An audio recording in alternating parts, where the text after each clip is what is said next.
Ok, entonces yo quiero hablarte de la bondad de Dios el día de hoy. El tema de hoy es la bondad de Dios. Porque si conocemos, tenemos una revelación correcta de quién es nuestro Padre, así como ese bebé fue descubriendo quiénes eran sus padres, que les hablaban bonito, los abrazaban, les transmitían seguridad, amor, fueron creciendo, se dieron cuenta de sus padres que no los cambian por nada de este mundo, ¿verdad? Así dicen los niños, ¿y tus papás los cambiarías? No, yo no los cambio por nada de este mundo, ¿no? Entonces quiere decir que hay un entorno de amor, de aceptación, de seguridad. Así de la misma manera, nosotros estamos en un entorno, en un ambiente de su presencia, de su palabra, en un ambiente de comunión con el Espíritu Santo que nos permite ir conociendo más acerca de Dios. Que en los momentos de crisis conocemos la bondad de Dios, que en los momentos en que me equivoco y caí en pecado, yo conozco la bondad de Dios. Es maravilloso. Y eso va formando en mí un corazón dispuesto para seguir amando a Dios. Ese amor que estoy recibiendo de parte de Dios me transforma y me conecta, me ancla. Mi alma es anclada al amor de Cristo para que yo lo ame a Él. Nosotros amamos a Dios porque Él nos amó primero. Ese es el principio que nos habla la Escritura. Entonces, dice la Escritura que sus caminos son más altos que los nuestros, que sus pensamientos son más altos que los nuestros, que sus pensamientos son de bien y no de mal. O sea, la bondad de Dios es una inclinación natural de hacer el bien todo el tiempo. Nunca Dios te quiere hacer mal, nunca. El único que hace mal es el enemigo. Ese es el que roba, mata, destruye. Las obras del diablo en la vida de una persona se ven en su ruina, en su enfermedad, en su escasez, en sus limitaciones mentales, en su estancamiento. Son obras del diablo. Perdón, ya me enojé. Pero él vino a deshacer las obras del diablo. ¿Cuántos dicen amén? Así es que cada día yo reflexiono e identifico, wow, este desgraciado, bueno, solamente aplica esta palabra para él, ¿verdad? Arruinó muchos años de mi vida. Y yo caminaba en esas mentiras hasta que conocí la verdad, hasta que esa verdad me hizo libre. Veía un debate entre científicos en esta semana. Todo estaba en inglés, algunas cosas no pronunciaban bien, no las entendía, pero entendí la esencia de la conversación. Y estaban cuestionando ellos y estaban diciendo, definitivamente hemos comprobado que en un instante comenzó todo el universo. En un instante comenzó todo. ¿Ok? Sí, la Biblia lo dice. En el principio, Dios creó los cielos y la tierra. En un instante comienza el universo. Dice, pero lo único que estaban diciendo ahí, lo único que no podemos comprobar, ¿quién comenzó todo? No hay forma. ¿Quién fue el que comienza todo eso? Pero tuvo que ser una inteligencia mayor. Tuvo que ser una inteligencia capaz de tener una visión creativa, capaz de crear mundos naturales que puedan funcionar con base en leyes naturales, en leyes físicas y que puedan funcionar y cumplir propósitos como vemos ahora en la creación.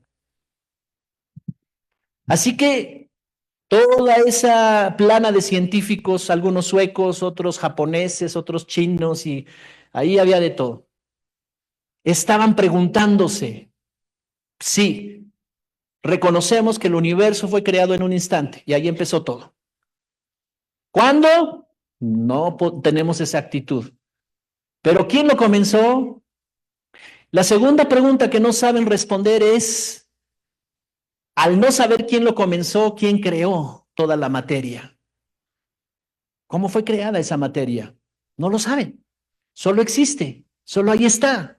Solo componen planetas y componen las galaxias y todo eso, y los elementos conocidos en la química. Pero nadie puede definitivamente decir, oh, es que todo comenzó de esta manera. Nadie. Pero sabes, la bondad de Dios llevó a crear todas las cosas, porque Él siempre está haciendo el bien. Su naturaleza es de bien. ¿Qué intenciones tendrá contigo el Padre?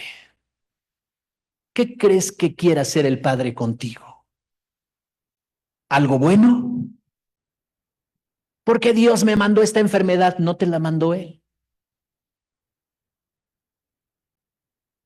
Necesitamos conocer la naturaleza de Dios.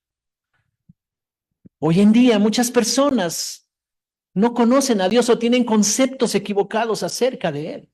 Pero las oraciones de Pablo a las cartas que enviaba a las iglesias, sobre todo hace un énfasis a los efesios y a los colosenses. Y dice, mi oración al Padre es que el Espíritu Santo, les dé revelación y les dé conocimiento de Dios. Que puedan tener sabiduría, inteligencia y revelación en el conocimiento de Dios. Porque así como ese bebé que está creciendo y descubriendo quiénes son sus padres y cada vez se maravilla más de sus padres y cada día sus padres aportan riqueza de ambientes de amor, de aceptación, le enseñan cosas y él va disfrutando todo eso, así los hijos de Dios cada día van aprendiendo más de su Padre, cada día van conociendo al Padre bueno. Cada día sienten más protección, más seguridad, más estabilidad. Y no digo que los problemas se van de la noche a la mañana, pero tu identidad está siendo transformada.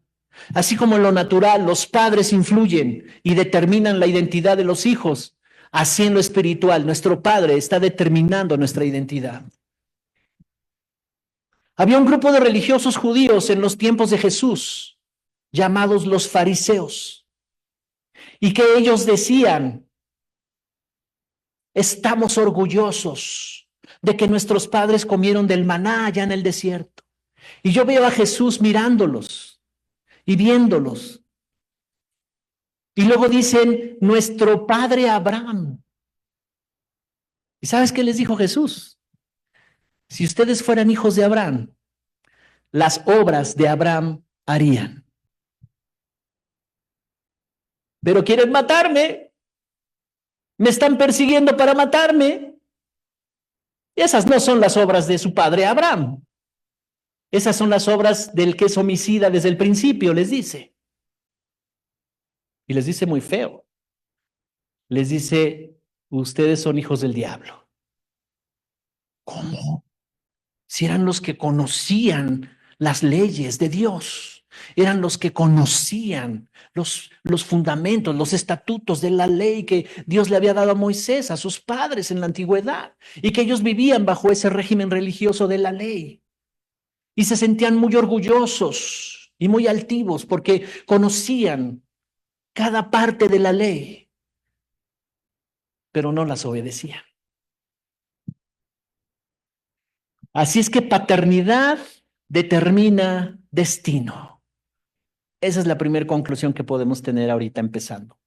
Paternidad define destino. ¿Cómo ves a tus hijos allá en el futuro, en los próximos 10 años? Yo a veces miro a todos los chiquitines que están allá tomando una clase y yo me pongo a pensar y digo, en 10 años, este chico que tiene 8 o que tiene 7, en 10 años será un adolescente. Le cambiará la voz, estará de este tamaño, más alto que yo. ¿Y qué estará viviendo él? ¿Qué luchas tendrá? Las bases que está recibiendo en casa le van a servir. No hablo de la escuela no es responsable de dar esas bases. La iglesia es parte de enriquecerlas, pero la casa es la que establece los cimientos. Lo que tú puedas cimentar en ellos. Y en un abrir y cerrar se van, ¿verdad? ¡Pum! Y ya son 17, 18, 20. Y yo digo, wow, ¿cómo pasa el tiempo tan rápido? ¿Y qué oportunidad hay que tenemos nosotros los papás de formar en ellos una identidad? Pero necesitamos una fuente. ¿Cuál es la fuente que tú tienes, papá y mamá? ¿Cuál es la fuente a la cual tú estás conectado para transmitirle a ellos una paternidad poderosa, fuerte?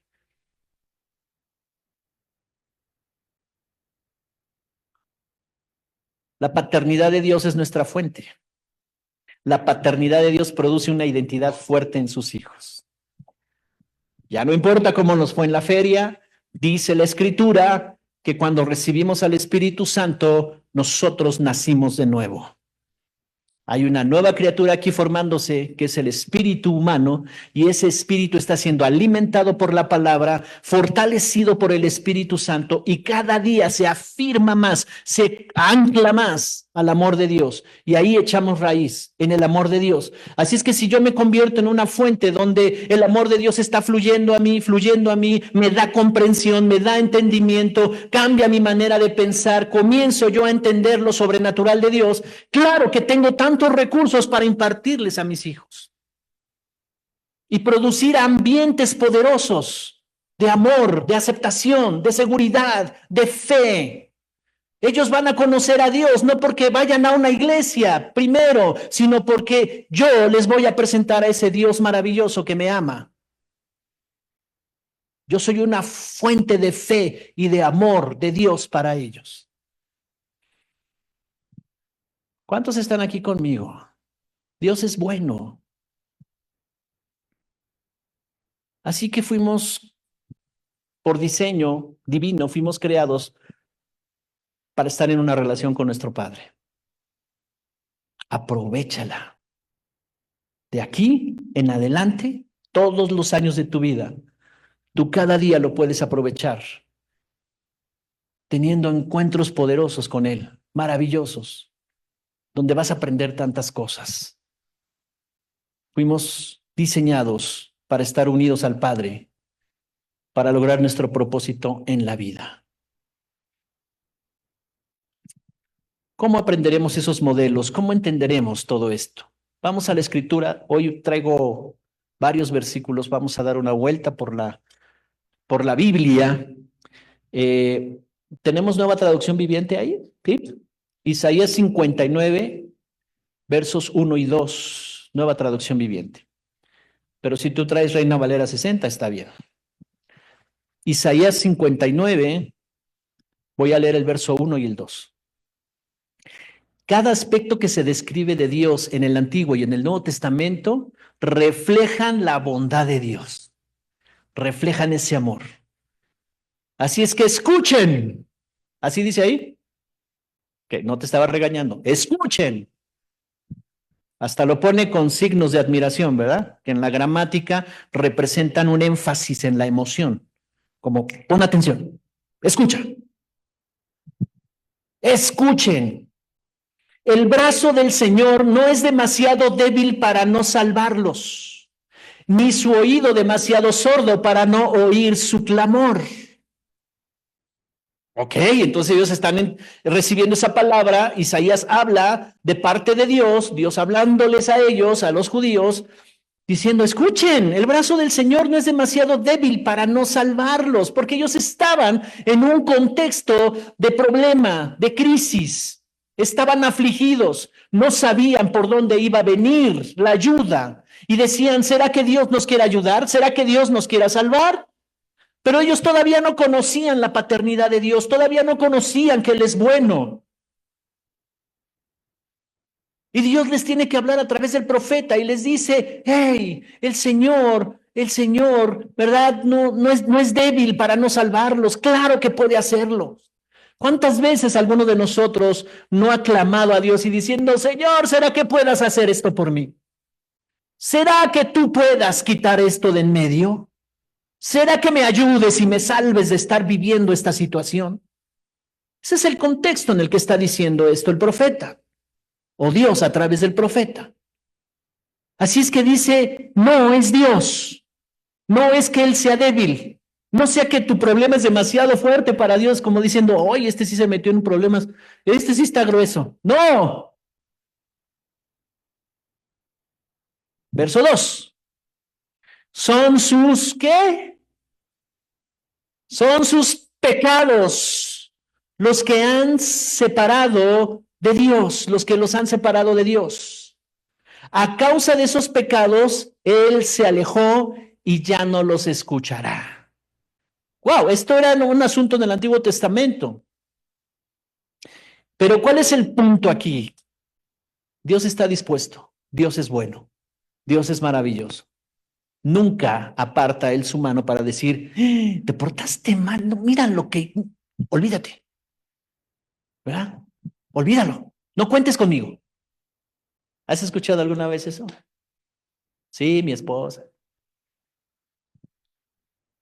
Son sus pecados los que los han separado de mí, dice el Señor. Y a causa de ellos, Dios está alejado, no los puede escuchar. ¿Qué quiere decir? ¿Que Dios les da la espalda y se vuelve altivo y orgulloso y se va? No está diciendo eso. La forma literaria en que están escritos los profetas es una forma poética y se usan figuras poéticas. Y una de estas, de las que está hablando aquí, dice, a causa de esos pecados, él se alejó y ya no los escuchará. Lo que está diciendo ahí es que los pecados están impidiendo que las oraciones sean contestadas. Los pecados están trayendo un muro de separación entre Dios y ellos. Así que el pecado es una fuente principal en donde el enemigo obra en contra de nosotros. Pero Dios está dispuesto porque Él es bueno. Él nunca cambia. Es el mismo ayer, hoy, y tengo la garantía de que siempre será bueno. Pero son los pecados, las transgresiones. ¿Versión internacional tenemos? ¿Sí o no? ¿No? Ok, entonces vamos a ponerla. ¿Sí? Ok. Romanos 5:12. Así es que estamos estableciendo algunas bases para entender la bondad de Dios. Lo primero es que Él no es débil. Él puede ayudarnos, por supuesto. ¿Cuántos creen que Él puede ayudarnos? Siempre, todo el tiempo, toda la vida. El asunto no es Él, entonces. ¿El asunto quién es? No, pues ya que se porten bien mis hijos. No, no, no. El asunto somos nosotros.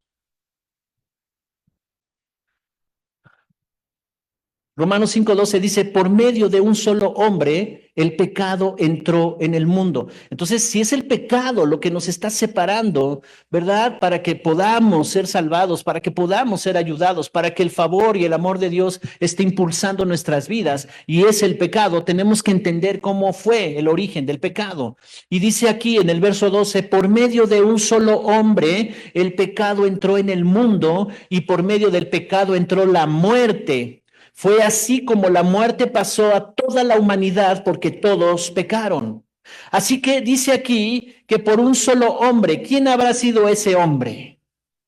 Adán, ¿verdad? Todo el capítulo 3 del Génesis nos dice, nos habla de las decisiones que tomó Adán y Eva.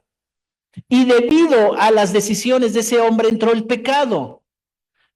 Así que, ¿qué es el pecado? Separación. ¿Qué es el pecado? Distanciamiento. Porque eso es natural. Dios es bueno y donde está la maldad no puede estar Dios. Dios no va a estar ahí. Así que si entró la maldad y les estaba reclamando a los judíos del tiempo de Isaías y les estaba diciendo, ¿verdad? Que por causa de su pecado ellos estaban en maldad y entonces no era que Dios no los pudiera salvar, sí los puede salvar, pero el pecado los ha alejado de Dios. Y es lo que está diciendo aquí Romanos, ya en el Nuevo Pacto, en el Nuevo Testamento, está diciendo, un solo hombre, por medio de él, entró el pecado. Cuando Adán decidió pecar contra Dios junto con Eva, entonces entró el pecado a toda la naturaleza humana. Al mundo, dice aquí, entró en el mundo. Y el problema es que el pecado no solo es separación, estamos separados de Dios, quedamos separados. Era imposible tener una relación con Dios. Muchas veces yo me preguntaba, Dios, ¿cómo te puedo conocer? Yo era un adolescente, tenía muchas inquietudes acerca de Dios. Pero lo único que conocía de Dios es lo que me había enseñado la abuela acerca de la religión. Y había cosas como que estaban distorsionadas, conceptos equivocados de Dios. Así es que yo decía, por más que me esfuerzo por portarme bien, para poder buscar a Dios, no puedo. Era muy difícil. Pero yo no sabía esto, que había una naturaleza caída en mí. Había una naturaleza de pecado porque cuando Adán pecó, entró el pecado al mundo y por medio del pecado entró la muerte. Así es que yo andaba sin Dios, en pecado y en muerte. Y muerte significa ausencia de Dios, porque Dios es vida. Adán no murió físicamente en ese momento. Entró el proceso degenerativo que lo llevó a muerte, a él y a sus siguientes generaciones. Y entró el pecado y la muerte a todos los humanos. Así es que muerte significa que Dios ya no estaba presente en sus vidas. Imagínate ese bebé que acaba de nacer y pierde a sus padres y va a un orfanato o va con una tía que es bien ogra. ¿Ogra? Sí está bien dicho. Y puros gritos, golpes, malos tratos, rechazo, humillaciones. ¡Wow! Pero él cuando era bebé, cuando estaba en el vientre de su madre, oía palabras de amor, eres bienvenido, oh, te anhelamos tanto. Pero ahora que ya está aquí, ya no están esos que le hablaban en el vientre. Murieron en un accidente tal vez. Te estoy creando una historia así como muy trágica para ilustrarte lo que pasó con nosotros. Estábamos alejados de papá. No había forma que Dios nos pudiera decir cuánto nos ama. Su misericordia se extendía para sostenernos. Me libró a mí de accidentes, me libró a mí de morir, de joven muchas veces. Pero yo no lo sabía hasta el día que tuve un encuentro con Él. Y entró el pecado y por el pecado entró la muerte. Y la muerte tiene tres características. Muerte espiritual, o sea, la vida de Dios ya no llena la vida de las personas. Los profundos vacíos de amor, aceptación, seguridad, valor, propósito, están ahí, creando grandes problemas por esos profundos vacíos. ¿Quieres ver la raíz de alguno de los conflictos que tú has tenido? Su raíz se encuentra en estas necesidades profundas. Por rechazo, por el impacto del rechazo y de la ofensa, tomamos decisiones equivocadas. O por no sentirme amado, tomamos decisiones equivocadas. Una joven, al crecer en un entorno de rechazo, de desamor, de violencia, al primero que le hable bonito, al primero que le baje las estrellas, o además le bajó una ya, ¿para qué tantas? Con ese se va, porque hay tanta necesidad de amor.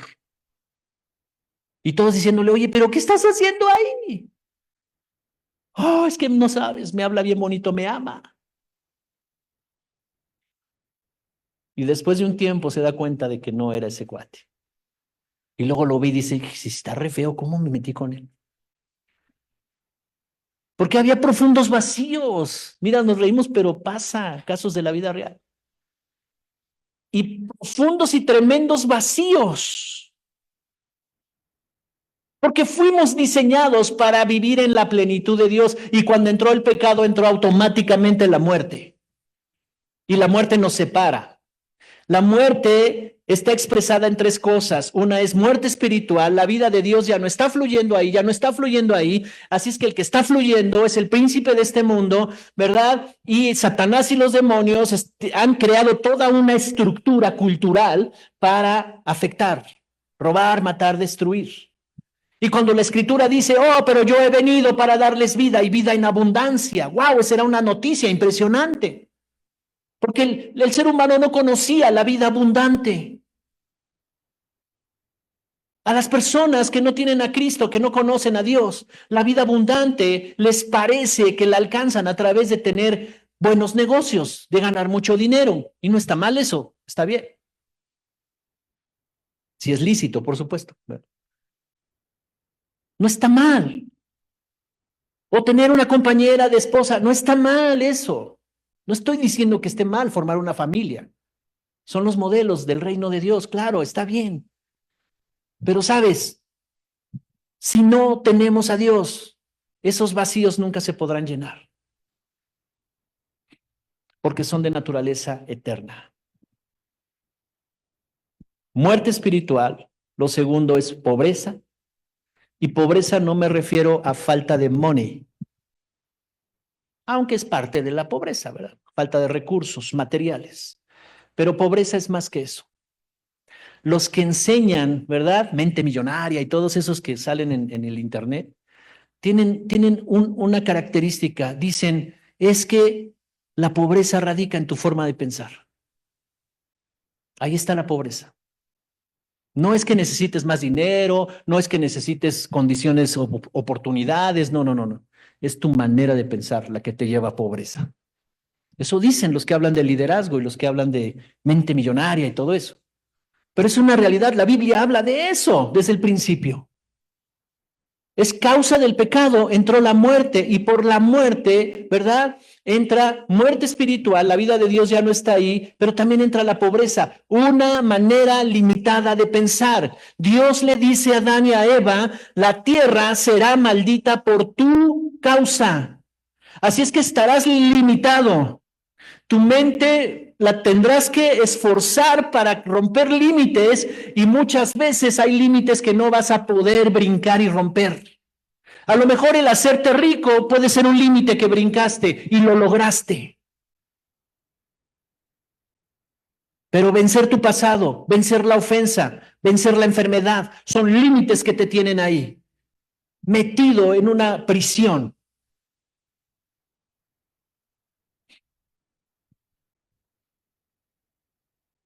Mentalidad limitada, mentalidad de pobreza.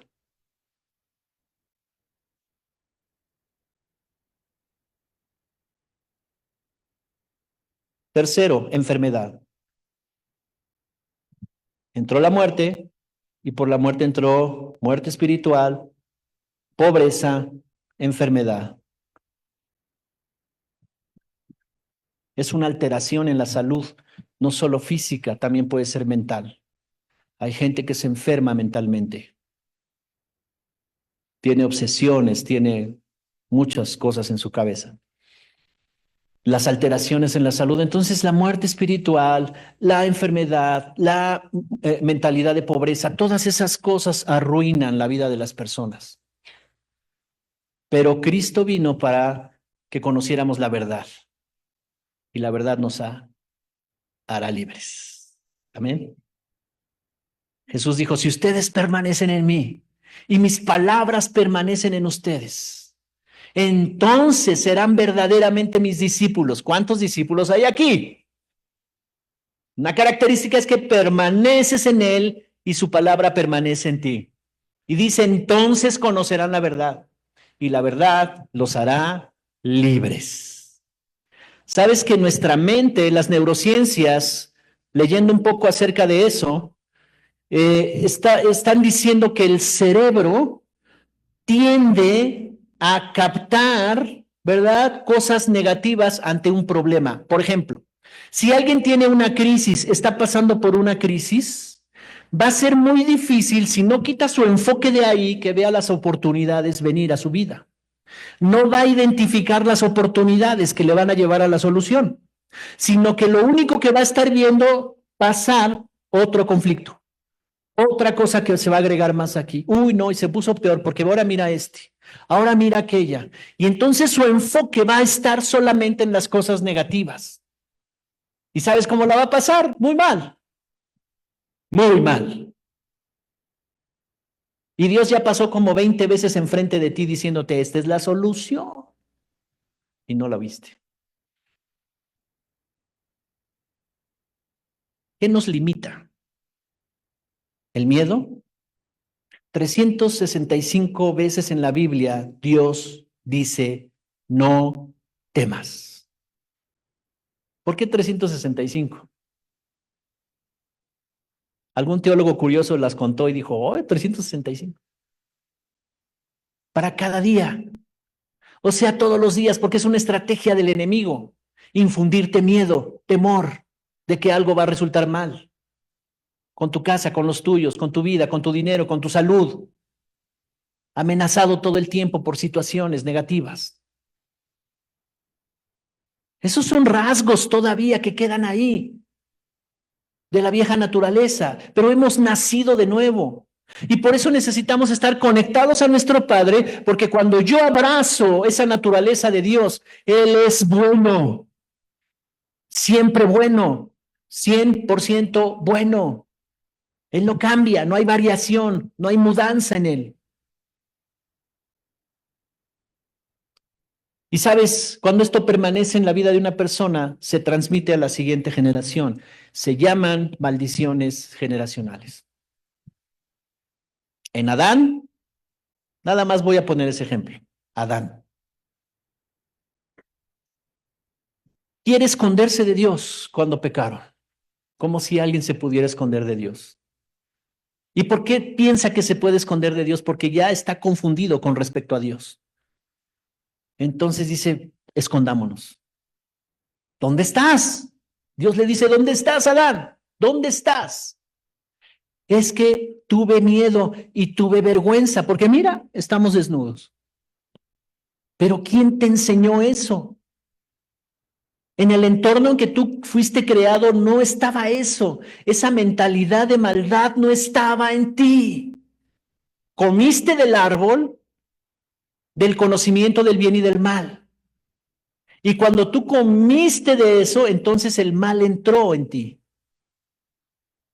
Y ahora siente vergüenza, siente temor, siente miedo de Dios. Y Dios lo tiene que echar del huerto del Edén porque ahí estaba la presencia.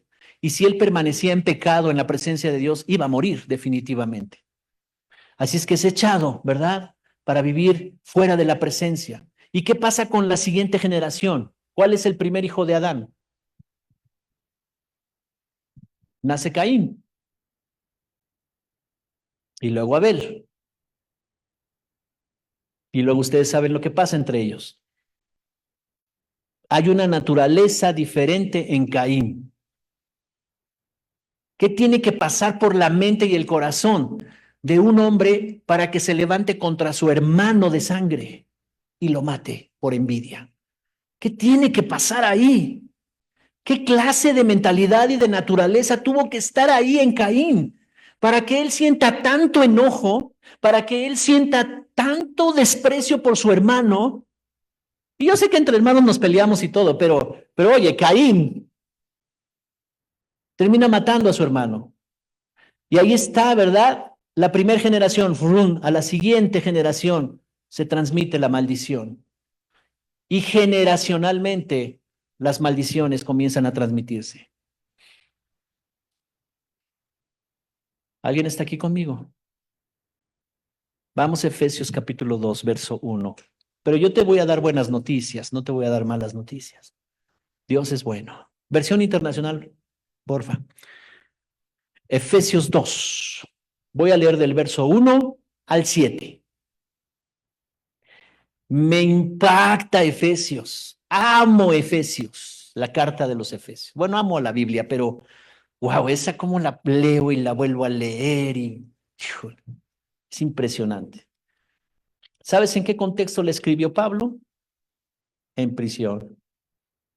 Estaba condenado a muerte por predicar a Cristo. En una cueva, así eran las prisiones, como cuevas, obscura. Yo creo que sí le daban una vela, ¿verdad? Para que pudiera ver y escribir, pero su enfoque nada más era escribir esto para todas las generaciones. Tal vez Pablo no sabía el alcance de las cartas que escribía.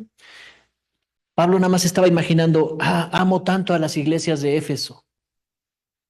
Oh, son verdaderos hermanos maravillosos. Y su deseo era que estas cartas se leyeran en esas iglesias. Pero él no sabía, tal vez, que el alcance de esas cartas alcanzarían a muchas generaciones. Y por eso hoy podemos leerlas. y aprender de ellas. Y están tan vivas. Es una palabra no muerta, sino viva y espiritual, que produce en nosotros el mismo efecto que produjo la primera vez que se leyeron en las iglesias de Éfeso. Sigue siendo vigente, sigue siendo poderosa esta palabra. Efesios 2. Dice Pablo, en otro tiempo ustedes estaban muertos, ya explicamos lo que era estar muertos, ¿verdad? Y dice aquí, estaban muertos en sus transgresiones y pecados. En otro tiempo, les dice a ellos, en los cuales andaban conforme a los poderes de este mundo, se conducían según el que gobierna las tinieblas, según el espíritu que ahora ejerce poder en los que viven en desobediencia. Wow, esta versión describe muy bien, ¿verdad? Cómo estábamos antes. Verso 3. En ese tiempo también todos nosotros vivíamos como ellos, impulsados por nuestros deseos pecaminosos, siguiendo nuestra propia voluntad y nuestros propósitos. Como los demás, éramos por naturaleza objeto de la ira de Dios. Wow, qué condición tan tremenda. Estos primeros 3 versículos de Efesios 2 describen perfectamente en qué condiciones está la humanidad. No solo era para los efesios, sino cuando yo la leo, esta carta, digo, wow.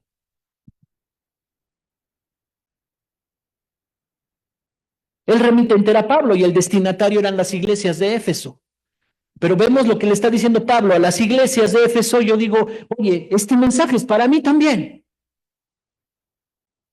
Son principios poderosos porque yo también tengo esa misma naturaleza en la que ellos andaban. Yo estoy padeciendo las mismas cosas que ellos. Ellos vivieron en ese tiempo, yo vivo en esta actualidad, pero es lo mismo. Y entonces al ver lo que está diciendo Pablo a las iglesias, yo digo, este principio es para mí.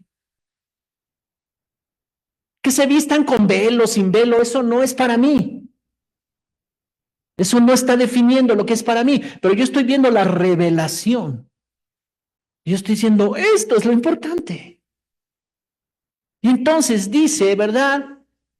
Quiero leer, terminar diciendo el verso 2. Dicen, los cuales andaban conforme a los poderes de este mundo, se conducían según el que gobierna las tinieblas, según el espíritu que ahora ejerce poder en los que viven en la desobediencia.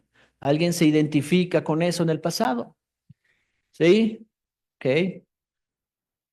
En ese tiempo, verso 3, también todos nosotros vivimos como ellos, impulsados por nuestros deseos pecaminosos, siguiendo nuestra propia voluntad y nuestros propósitos. Como los demás, éramos por naturaleza objeto de la ira de Dios. O sea, en esa naturaleza estábamos alejados de Dios y no podíamos avanzar. Luego viene un pero aquí, el verso 4. Este pero destruye todo lo anterior. ¿Cuántos saben que el pero es muy importante? ¿Verdad? Cuando el jefe del trabajo te empieza a decir, mire, lo he citado aquí porque usted se ha desempeñado impresionantemente en este trabajo y tú nada más estás esperando que, y el pero estamos haciendo recorte de personal. Porque ese pero, ya todo lo que te dijo que eras bueno y que eras impresionante y ya lo destruyó todo. Porque lo que te va a decir a continuación es, bueno, pues ya no vas a estar con nosotros. Aquí este pero va a destruir todo lo anterior. Éramos desobedientes, pecaminosos y todo eso, ¿verdad? Estábamos gobernados por el príncipe de este mundo. Y dice aquí el verso 4, dando un argumento poderoso, verdadero, dice, pero Dios, que es rico en misericordia, por su gran amor por nosotros, nos dio vida con Cristo. Aun cuando estábamos muertos en pecados, por gracia ustedes han sido salvados. Y en unión con Cristo Jesús, Dios nos resucitó y nos hizo sentar con Él en las regiones celestiales. Verso 7, para mostrar en los tiempos venideros la incomparable riqueza de su gracia que por su bondad derramó sobre nosotros en Cristo Jesús. Dios es bueno. Dios es bueno. No había forma de que yo pudiera salvarme a mí mismo. Las maldiciones, la enfermedad y el pecado me tenían prisionero. Era hijo de desobediencia, pecaminoso, todo lo que describen los primeros 3 versículos de este capítulo. Pero Dios es bueno para mostrar en los tiempos venideros las riquezas de su gracia. ¿Cuáles serán esas riquezas? Dios es bueno. Cuando la culpa te esté abrazando, cuando la ofensa te esté abrazando y quiera controlar tu vida y tus decisiones, sabes, haz un alto en ese momento, habla con él y dile, tú eres bueno y quiero conocer más de ti. Tú eres bueno. Dios es rico en misericordia. Y también la escritura nos dice que aún estando nosotros en pecado, Cristo murió por nosotros. O sea, ya nos amaba y éramos pecadores. Ya nos amaba y estábamos en desobediencia. Ya nos amaba y estábamos alejados de Él. Porque Él es bueno. Él no piensa mal de ti. El pecado puede hacerte pensar mal de ti y avergonzarte y estar pensando, siento vergüenza por lo que hice. Me siento tan mal por haber dicho o hecho esto o aquello. Y la vergüenza te empieza a abrazar como Adán. Es que tuve vergüenza. Es que tuve miedo. Pero cuando conocemos a nuestro Padre y tenemos ese encuentro con el Padre bueno, todo cambia. Todo cambia. La salvación es por gracia.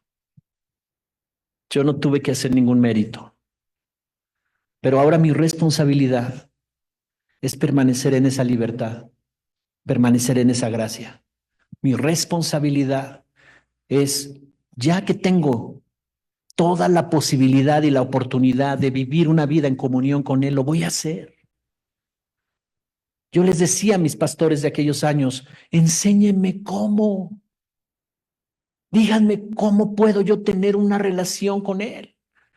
Porque este mensaje de la salvación me impactó tanto, me voló la cabeza todos mis argumentos. Yo dije, no conozco este amor, no conozco esta gracia, nunca he visto una gracia así, un amor así, una misericordia así. Eso ningún hombre lo tiene, yo decía en esos años. Y si yo veía algo en algún hombre era porque lo había recibido de Dios. Y entendí que yo puedo tener comunión con Él. No tenía la posibilidad de recibir esta salvación, pero ya la tenemos. ¿Cuántos tienen ya la salvación? Efesios 2, versos 12 y 13.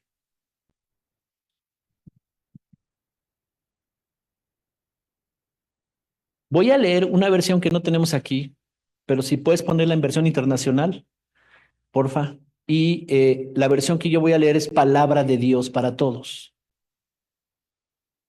Los que tienen la New Version o ¿cómo se llama? El Bible.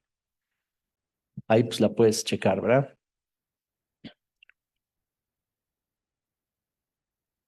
Efesios 2, 12 y 13. Dice, recuerden. Si quieres, escucha nada más esta versión y luego la lees acá para que no se te cuatrapen las palabras. Efesios 2:12 dice, recuerden que ustedes no tenían a Cristo, no eran ciudadanos de Israel, no tenían nada que ver con los pactos ni con las promesas de Dios. Ustedes vivían sin Dios en el mundo y sin ninguna esperanza. Pero ahora, di conmigo, ahora, unidos a Jesucristo, ya no están lejos de Dios porque la muerte de Cristo los acercó a Dios. Tremendo, ¿verdad? Dale un aplauso al Señor por esta gracia tan maravillosa.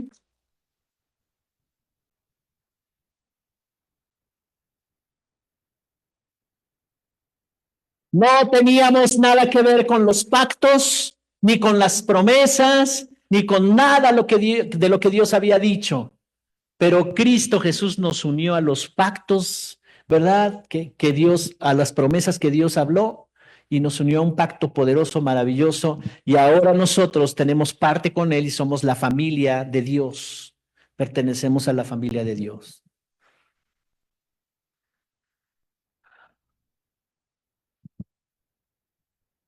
¿Me da 5 minutos? Para el pastor, 5 minutos son como 1000 años, son como un día, dice la Biblia. Así es que 5 minutos, pues haz la cuenta. Ok. Isaías 53, 10 y 12. Tengo la versión Reina Valera contemporánea, que es parecida a la Reina Valera 60.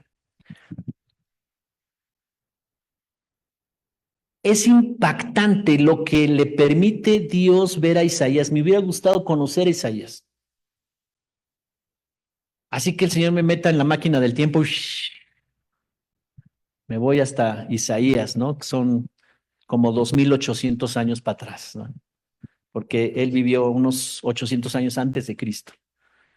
Así es que ahí viendo a Isaías, ¿verdad? Imagínate, ¿no? A ver, ¿cómo le haces? ¿Cómo es que Dios te revela todas estas cosas? Porque es impactante. Algunos dicen que es el evangelio profetizado, porque dice características muy específicas de conocimiento, de palabra profética de conocimiento acerca de los padecimientos de Cristo. Es el único profeta, los demás hablan en otras formas, pero es el único profeta que habla con más exactitud. Habla del Espíritu Santo, habla de Jesús cuando nace, ¿verdad? Siendo niño, habla de todas estas cosas y habla de la muerte y resurrección de Jesús. En el capítulo 53, verso 10 y 12, dice, pero al Señor le pareció bien quebrantarlo y hacerlo padecer. Está hablando de Jesús, del Mesías. Y dice, cuando se haya presentado a sí mismo como ofrenda por la expiación del pecado, verá a su descendencia, tendrá una larga vida y por medio de él se verá prosperada la voluntad del Señor. Verso 11. Verá el fruto de su propia aflicción y se dará por satisfecho. Mi siervo justo justificará a muchos por medio de su conocimiento y él mismo llevará las iniquidades de ellos. Verso 12. Por eso yo le daré parte con los grandes y él repartirá despojos con los fuertes, porque él derramará su vida hasta la muerte y será contado entre los pecadores. Llevará sobre sí mismo el pecado de muchos y orará en favor de los pecadores. Está hablando del Mesías Jesús. Está hablando de la obra de él. Y a lo mejor los judíos que estaban escuchando esta palabra decían, ¿cuándo ha de acontecer esto? ¿De quién está hablando? Hay un pasaje en la Biblia, en Hechos, cuando uno de los evangelistas llamado Felipe, ¿verdad? Se encuentra con un hombre que venía de Etiopía en un camino y él venía leyendo las escrituras de Isaías. Y entonces Felipe entra a ese carruaje y le dice, oye, ¿entiendes lo que lees? Dice, no entiendo nada. ¿De quién está hablando? ¿Del mismo profeta o está hablando de otro? Y dice que entonces Felipe empezó a hablarle y a explicarle y a enseñarle acerca de las escrituras y le abrió el entendimiento para que comprendiera que estaba hablando de Jesús el Mesías, el que ya había muerto en la cruz. Y en ese momento entra la convicción en este hombre etíope y le dice, oye, y entonces bautízame. Yo necesito ser bautizado, porque le habló del bautismo. Y le dijo, bueno, ahí hay un lugar para bautizarte. ¿Qué impide que sea bautizado? Nada, ya creíste. Y lo bautizó. Por cierto, vamos a hacer bautizos en abril.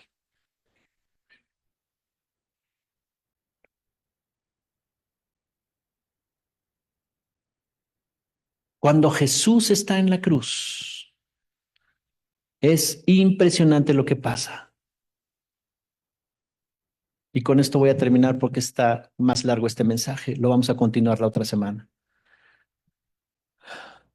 De repente el Padre le da la espalda y se separa de él. ¿Por qué Dios le da la espalda? ¿Por qué quiso quebrantarlo? Dice aquí, el Señor le pareció bien quebrantarlo y hacerlo padecer. ¿Sabes? A Jesús no le dolió tanto lo físico, aunque sí, le dieron latigazos impresionantes. ¿Sabes que los látigos estaban compuestos de 9 tiras y en cada una de las puntas de esas tiras tenían hueso, vidrio y metal. Y cuando eran puestas en su espalda, al jalarlas desgarraban la piel. No eran látigos que usaban los judíos, esos eran de cuero para azotar. Y sí, por supuesto dejaban marcas. Los sanguinarios romanos lo castigaron con esos látigos. Eran látigos que llevaban a muerte, no resistían. Y cada latigazo que le daban desgarraba la piel. Y no fue en la espalda nada más, fue en el rostro, en todo el frente, en las piernas, atrás. Todo su cuerpo fue castigado. Y a Dios le pareció bien que fuera quebrantado. ¿Por qué? ¿Por qué están haciendo eso con ese hombre que es inocente? Si lo único que hizo fue mostrar la bondad y el amor a los pobres y darles esperanza a los afligidos, sanar a los enfermos. Ahora, ¿por qué lo están castigando de esa manera?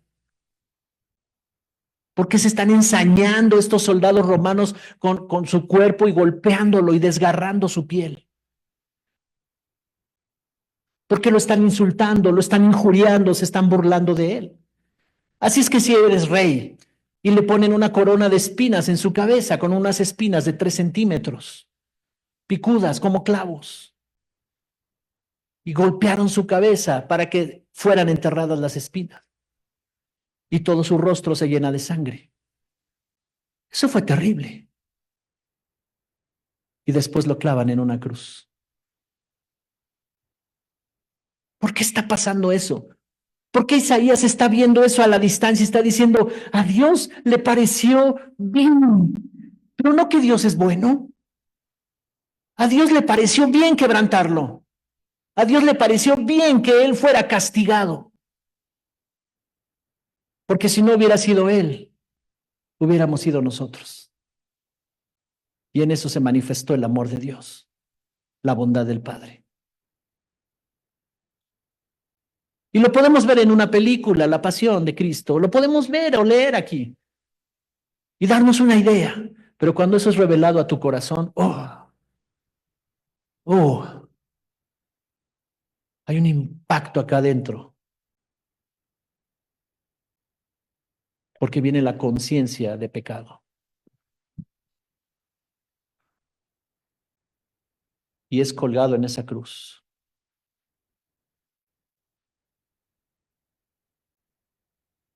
Clavado literalmente en esa cruz.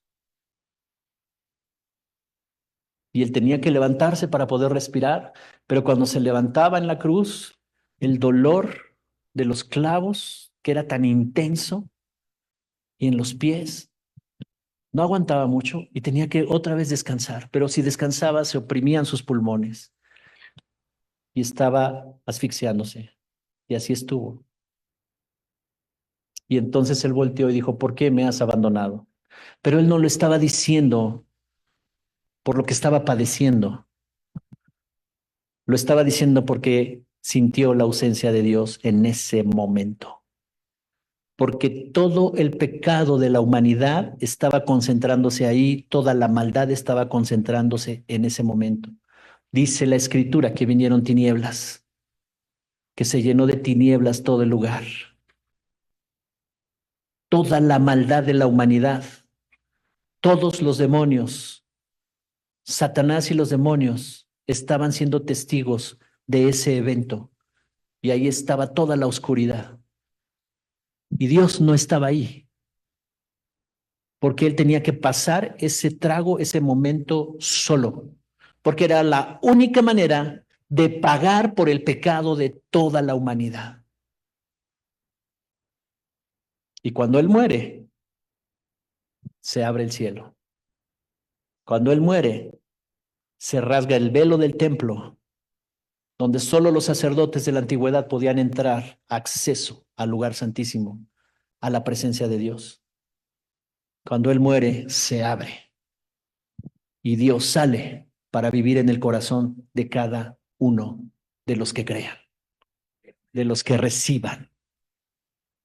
Así es que Cristo fue hasta las últimas consecuencias para salvarte a ti y a mí. Porque Dios había determinado que el pecado fuera juzgado, sentenciado y castigado. Y todo eso ocurrió en Cristo Jesús. Dios es bueno. Para siempre su misericordia.